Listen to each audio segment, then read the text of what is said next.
Mr. Jose Manalo, abay tahas ang hinamon si Mr. Anjo Iliana ng suntukan dahil sa kanilang di umano'y aligasyon at pag-aaway sa social media. But before that, if you haven't subscribed yet to my YouTube channel, please don't forget to like, share, and subscribe at hit mo na rin ang notification bell for more updates. And now, ay usap-usapan nga sa social media ang post na ito ni Mr. Jose Manalo na nakalagay na, "Hoy Anjo Iliana, suntukan na lang tayo."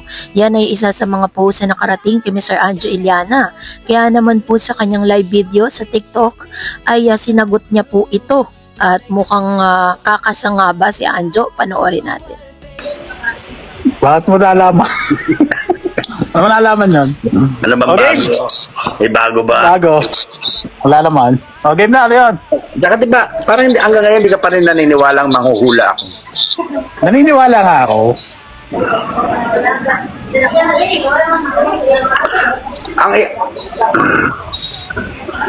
Ang ipapakita ko po sa inyo ay isang message na binigay sa akin, pinasa, forward, galing kay Jose Manalo. Jose Manalo. Kasi nga, hindi ba, ang sabi ko dito ay, wag niyo akong titirahin. Tahimik lang ako. Nung Sabado, pinalitan nyo yung lyrics ng kanta. Ako yun eh.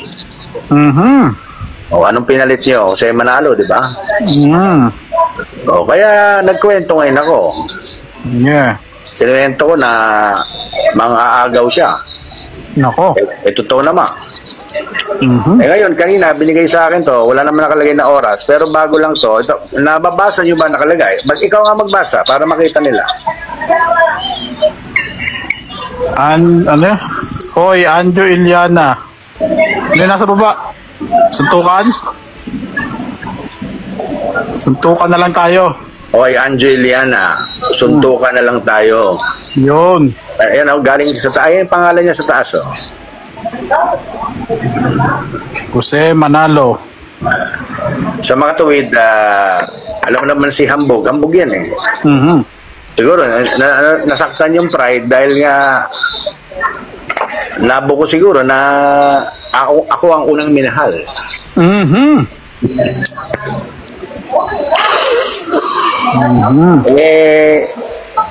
Ano pa naman to? Napaka-plastic pa naman itong taon to dahil nagpapaka-ano to eh, nagpapaka-Christian-like to eh. Oh. Ano yun? Ano yan, si Nora? Mama mo. Hello, mama. Mama. Mama from Samar. Sino yun? Sino pa? Si Nora. Pinasa sa akin to ng isang matalik kong kaibigan na kaibigan din niya. At nananakot siya dito. Ang nakalagay, "Hoy, Anjo Iliana, suntukan na lang tayo." Yun. Okay lang ako makipagsuntukan. Pero ang problema ko kasi sa taon to, traidor to eh. Ay. Di ba? Mahirap makipagsuntukan sa traidor. Baka may dalang ice pick yan. Yun. Baka, alam mo na, baka mamaya, baka naglalakad ako sa mall, bigla akong pupukin ng bote ng Pepsi. Yan ako po. Di ba? Kasi mga traidor nga itong taong to eh. Ito nga yung sinasabi ko yung mga sindikato. Tingnan naman yung ugali. Sabihin sa akin, may ugali bang ganyan na matino? Na magkakalat sa Facebook para sabihin na, "Hoy, Anjo Iliana, suntukan na lang tayo." Oh, matino ba yun? Pinagmamalaki niya sa buong mundo na kayang-kaya niya ako. Ganun yun eh, mayabang, natamaan na naman yung pride. Alam mo, kung ako makikipagsuntukan, tatawagan ko mismo yung kasuntukan ko. Ali nga dito, kita tayo sa ganito, ganun. Oo nga naman. Kung ipagyayabang mo na Anjo Iliana, suntukan na lang tayo. Alam mo ang tawag doon? Ano? Iyakin mo ka.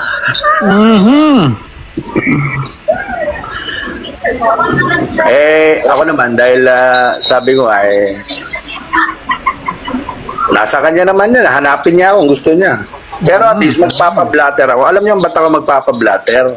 Bakit? may pagka-traidor nga ito, di ba? Inahas nga, di ba? Ang ahas. Ang ahas at ang traidor, isa lang yan. Hindi fake account to. Tunay. Kaibigan niya nagbigay nito, kaya hindi fake account to. Legit pala yan, legit. Hindi ko lang pwede sabihin yung pangalan kasi magkakabukingan na Siyempre meron din tayong mga intelligence sources. Oo, connection. Mabait naman ako. Ito yung reply ko sa kanya. Ano? Teka, huwag ka magmali, hinahanap ko. Hello, nandyan Ito naman yung, di ba, sabi niya, hoy, Anjo Iliana, suntukan na lang tayo, di ba? Ito naman yung reply ko. Ano? Pabalik ka kumuha sa lamin. Hoy, Jose Manalo. Kamusta mo ako kay babe? PS. Ano yan?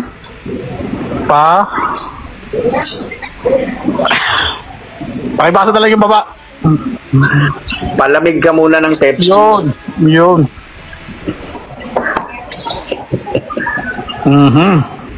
Hindi fake account yan kasi ang nagbigay sa akin yan, kaibigan niya rin.